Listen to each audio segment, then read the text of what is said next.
এইবাৰ আৰু মেট্ৰিক এটা ক্লাছ পৰীক্ষা ধৰণে হ'ব। এইবাৰ আৰু মেট্ৰিক বুলি এটা বেলেগ পৰীক্ষা নহয়, যেটো ক্লাছতে পৰীক্ষা হয়, ফেল পাছ থাকিব কিন্তু স্কুলতে হ'ব। বিদ্যালয়খনে কণ্ডাক্ট কৰিব বা আমাৰ যিবিলাক অধিবিদ্যা পৰিষদ আছে তেওঁলোকে কৰিব।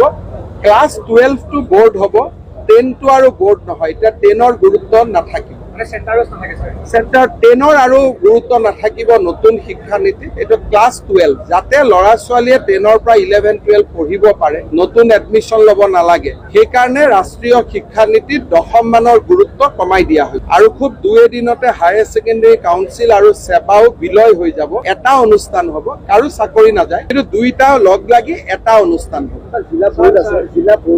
এতিয়া জিলা বোৰ্ডেও পাতিব পাৰে, সেৱাইও পাতিব পাৰে, এইটো বেলেগ কথা। কিন্তু আগৰ দৰে মেট্ৰিক বুলি যিটো এটা পৰিৱেশ হয়, সেই পৰিৱেশটো নাথাকিব। পৰীক্ষাটো যদি বোৰ্ডৰ কাম